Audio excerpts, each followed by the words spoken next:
সবচাইতে পৃথিবীর বুকে বড় পাপ, তার মধ্যে সে বড় পাপের কারণে অপমান বা নির্যাতিত, অপমান শাস্তি নির্ধারণ করা হয়েছে, তার মধ্যে সবচাইতে নিকৃষ্ট পাপ হচ্ছে জেনা। যার কারণে আজকে সমাজে দুর্নীতি, অপমানজনক, ইহকালেও ক্ষতিগ্রস্ত, পরকালেও ক্ষতিগ্রস্ত। এটা এমন একটা পাপ যার কিছুটা মাধ্যম আছে, যেমন চোখ, মুখ, হাত, পা, অন্তর এবং লজ্জাস্থান। এইগুলোর মাধ্যম দিয়ে মানুষ জেনা করে থাকে। কেমন? যেমন চোখ, চোখের জেনা, চোখ দিয়ে দেখা। যেমন মুখ, মুখের জেনা, জেনার কথা বলা। যেমন হাত, হাতকে জেনার কাজে ব্যবহার করা। যেমন পা, জেনার রাস্তায় চলা। অন্তর, অন্তরে গবেষণা করা জেনার কথা। আর লজ্জাস্থান, এটা সবচেয়ে বড় মাধ্যম। মানুষ মনে করে যে জেনা শুধু লজ্জাস্থানের মাধ্যম দিয়ে হয়, ঠিক, কিন্তু এর অনেকগুলো মাধ্যম, যেটা আপনারা বললাম। হাতের মাধ্যমে জেনা হয়, চোখের মাধ্যমে জেনা হয়, মুখের মাধ্যমে জেনা হয়, পায়ের মাধ্যমে জেনা হয়। সবচাইতে এগুলো মানুষ করে থাকে। এই ব্যাপারে আল্লাহ রাব্বুল আলামিন পবিত্র কোরআনে বলেছেন, ওয়ালা তাকরাবুজ জিনা ইন্নাহু কানা ফাহিশাতাও ওয়া সাআ সাবিলা। সূরা বনী ইসরাঈল সূরা নম্বর 17 আয়াত নম্বর 32। আল্লাহ বলেন, ওয়ালা তাকরাবুজ জিনা ইন্নাহু কানা ফাহিশাতাও ওয়া সাআ সাবিলা। তোমরা জেনার নিকটবর্তী হও না, নিশ্চয়ই এটি নিকৃষ্ট পথ, অশ্লীল বা নিকৃষ্ট পথ হচ্ছে জেনা। আল্লাহ নিজে বলছেন যে তোমরা জেনা নিকটবর্তী হও না, এটা অশ্লীল ও নিকৃষ্ট পথ। জেনা এমন একটা পাপ। কিন্তু আজকে মানুষ, আজকে বর্তমান যুগে, আজকে চোখের জেনা, হাতের জেনা, মুখের জেনা, পায়ের জেনা, অন্তরের জেনা, লজ্জাস্থানের জেনা, আজকে মানুষ মনে করে জেনা হালাল মনে করে। আজকে পৃথিবীর বুকে আজকে মানুষ জেনাতে লিপ্ত আছে। চলুন হাদিসটা বলি।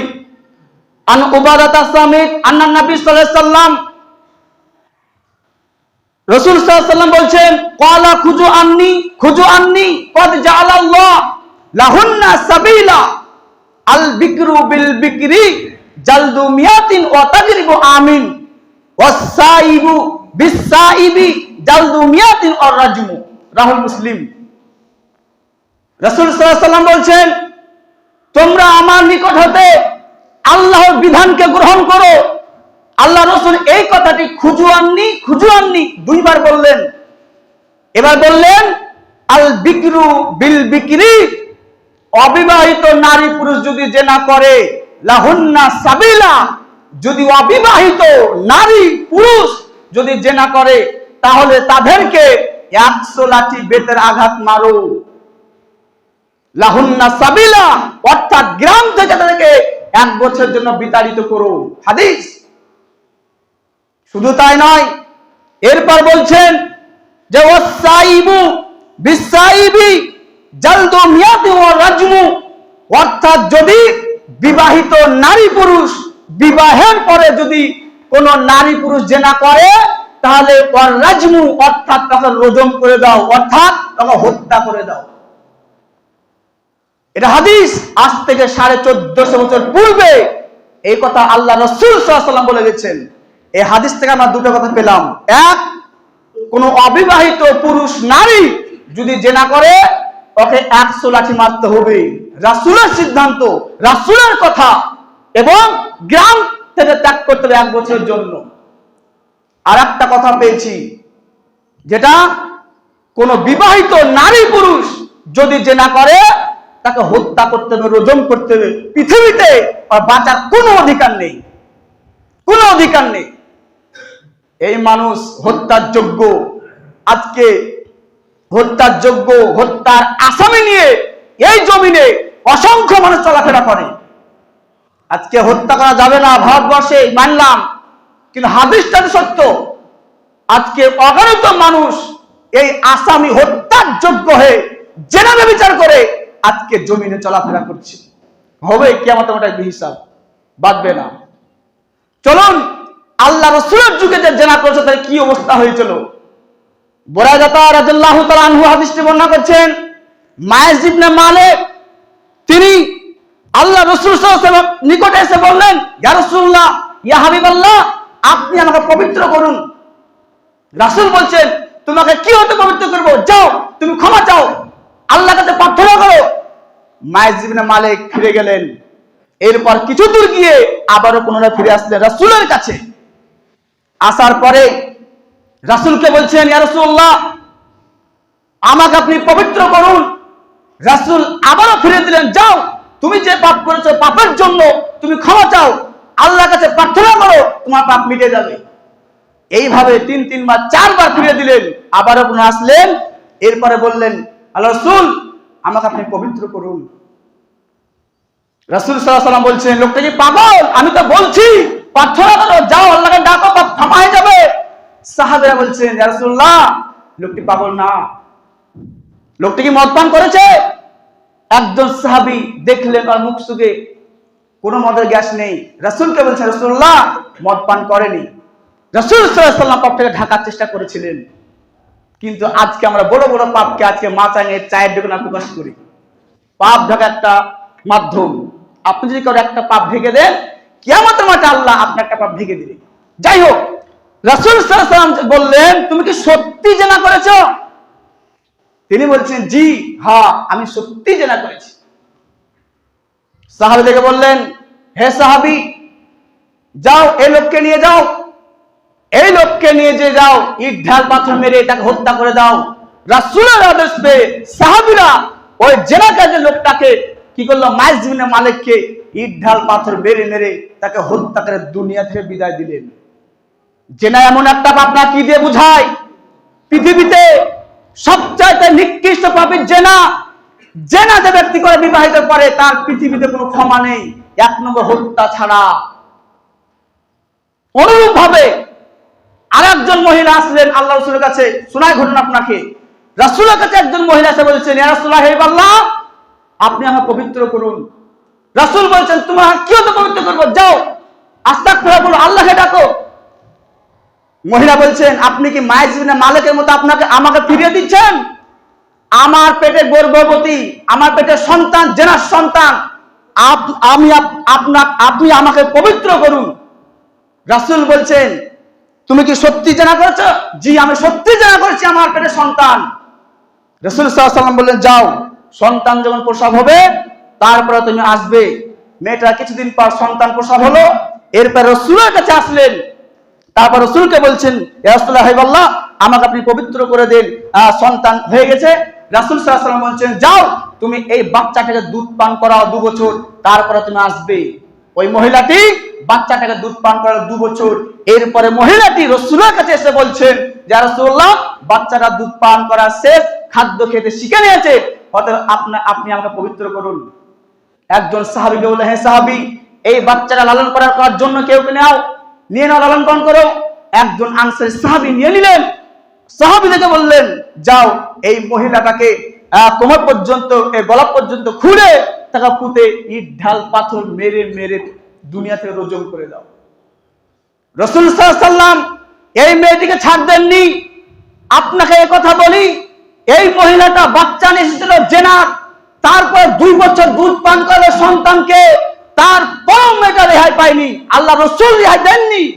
যারা এমন একটা পাপ, যারা বিবাহিতের পরে জেনা করে, তাদের পৃথিবীতে হত্যা ছাড়া দ্বিতীয় কোনো রাস্তা নাই। এই হাদিস বোঝার জন্য আপনার আরেকটা হাদিস বলি।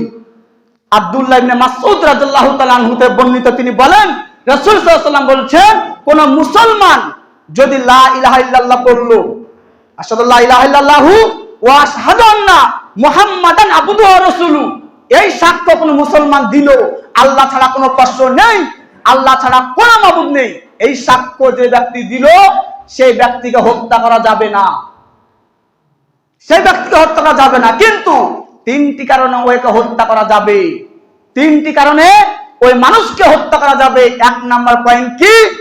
কাউকে যদি হত্যা করে, হত্যার পরিবর্তে হত্যা করতে হবে।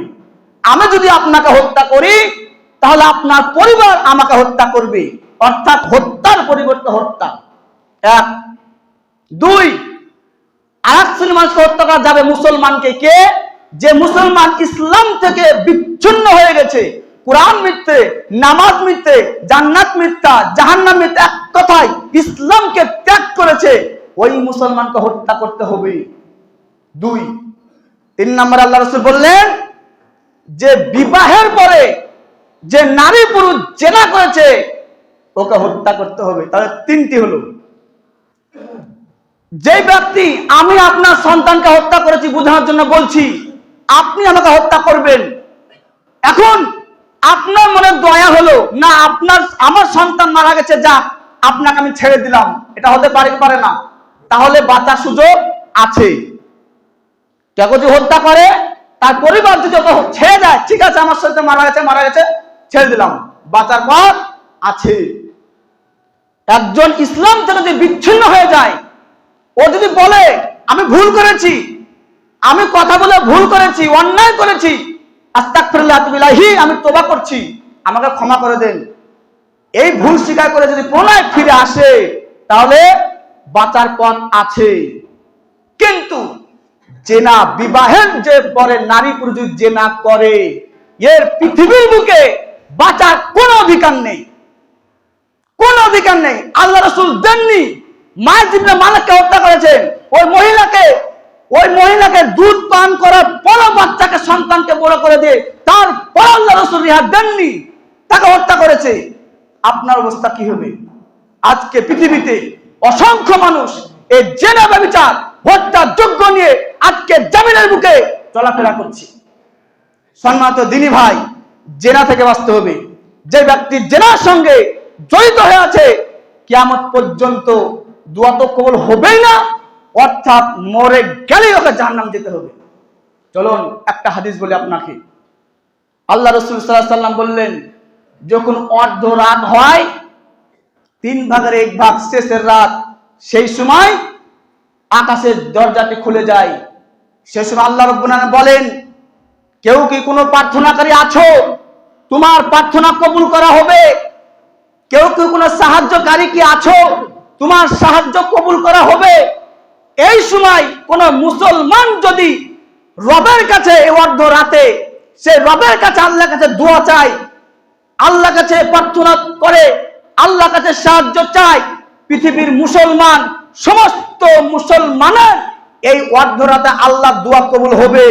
কিন্তু কোন নারী পুরুষ জেনার সঙ্গে জড়িত আছে, ব্যভিচারের সঙ্গে জড়িত আছে, এই নারী পুরুষ যদি ওই রাত্রিরে আল্লাহর কাছে ক্ষমা বা আল্লাহর কাছে যদি আল্লাহর কাছে কোনো সাহায্য চায়, তাহলে এই নারী পুরুষের দোয়া কবুল করা হবে না। বলেন এই ব্যক্তি কত বড় পাপী? সুবহানাল্লাহ বলবেন না? পৃথিবীতে কোন মুসলমান যা চাইবে আল্লাহর কাছে তাই দেয়া হবে, কিন্তু ওর কথা শুনবে না। যে ব্যক্তি, যে যুবক, যে নারী আজকে জেনা ব্যভিচারের সঙ্গে যুক্ত হয়ে আছে, তার কথা আল্লাহ শুনবেন না। অর্থাৎ এই হাদিস থেকে বোঝা যায়, এক কথায় যে নারী, যে পুরুষ জেনা ব্যভিচারের সঙ্গে জড়িত আছে, লিপ্ত হয়েছে, পৃথিবীর বুকে যতই ইবাদত করুক না কেন, যতই নামাজ পড়ুক না কেন, যতই নেকির কাজ করুক না কেন, ওই কবুল নেকির কাজ, আমলের কাজ আল্লাহ কবুল করবেন না। কারণ একটা, জেনা ব্যভিচার। সম্মানিত দিনী ভাই, ত্যাগ করতে হবে, জেনা ব্যভিচার ছেড়তে হবে। আপনি সারা জীবন মরা পর্যন্ত যদি সালাত আদায় করেন, আর যদি আপনি জেনা ব্যভিচারের সঙ্গে আপনি যুক্ত থাকেন, আল্লাহ আপনার দোয়া কবুল করবেন না। সম্মানিত দিনী ভাই, পবিত্র হতে হবে, আমাদেরকে পরিবর্তন হতে হবে। কিন্তু আজকে সমাজে যেভাবে জেনা ব্যভিচার দুর্নীতি চলছে, আজকে আমার দেখলেও কিছু বলতে পারি না। আজকে যদি বলা হয় আপনার সন্তানটা বড় হয়ে গেছে, বিবাহের জন্য তৈরি হয়ে গেছে, আপনার সন্তানকে বিবাহ দেন, কিন্তু কিছু মানুষ বলে, আমার ছেলে এখন নিজে পায়ে দাঁড়াতে পারেনি, কি করে বিয়ে দিব, কথা বলে থাকে না। ওর ছেলে ফোনে পরপুরুষ নারীর সঙ্গে ঘন্টা পর ঘন্টা কথা বলবে, জেনার কথা বলবে, জেনা করবে, আজকে এখন যে জেনা বেচা করে পারবে এটা মেনে নিবে। কিন্তু একটা মহিলাকে বিবাহ করে হালাল করে যে বৌমা সাজিয়ে আনবে এটা পারবে না। এরকম মানুষ আছে না নাই? আছে। সম্মানিত দিনী ভাই, আপনাকে বলি ছেলের বিয়ে দিয়ে দেন, না হলে আপনার আমল নামাজে জেনা চলে গেছে আপনি বুঝতে পারবেন না। কিভাবে বলেছেন?